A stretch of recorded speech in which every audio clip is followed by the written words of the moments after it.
सध्या देशात सर्वत्र धुरवड सुरू आहे। महाराष्ट्रामध्ये देखील राजकीय धुरवड सातत्याने आपल्याला पाहायला मिळत आहे। मागच्या काही काळामध्ये जे आरोप प्रत्यारोप होतात त्यामुळे कुठेतरी एक राजकीय संस्कृती महाराष्ट्राची होती ती बदलत चालली का? आणि या धुरवड निमित्त आपण नाना पटोले यांना देखील विचारू की त्यांचा इतर राजकारण्यांना काय सल्ला असणार आहे।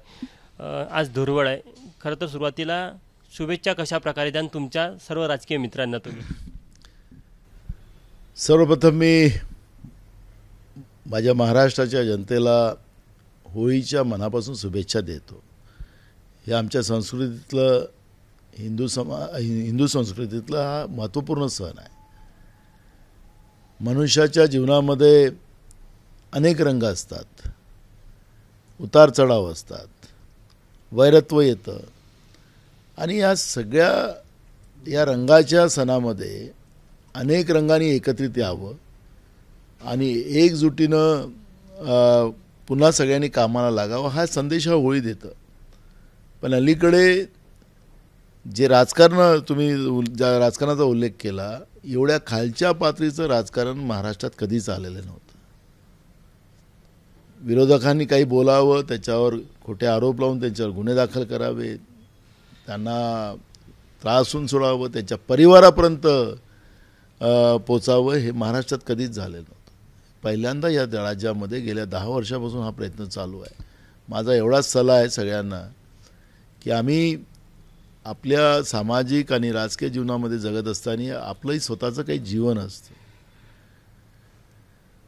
सगळ्यांनीच या सगळ्या विषयावर व्यक्तिगत पातळीवर येऊन राजकारणाची पातळी खाली आणू नये, एवढाच आमचा सल्ला आहे।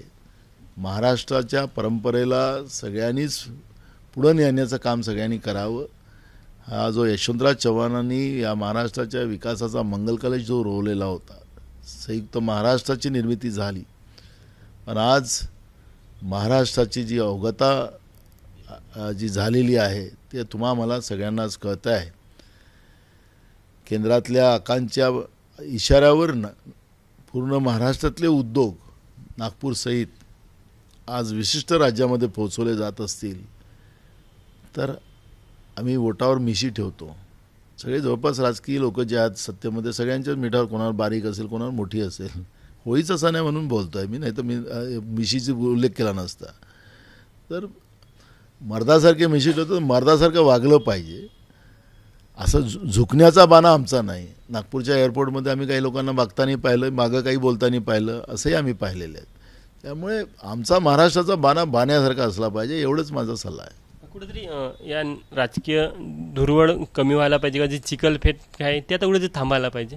बिलकुल आहे। मी सांगितलं ना की सगळे रंगाचा अर्थ काय?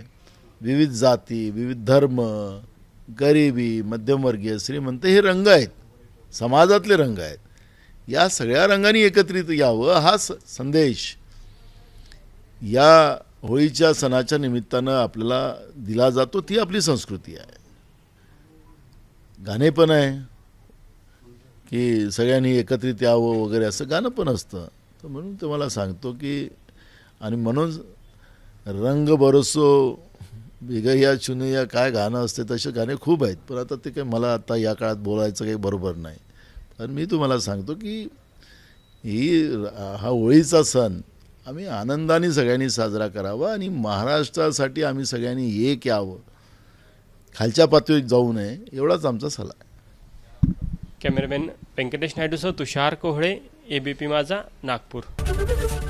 एबीपी माझा, उघडा डोळे बघा नीट।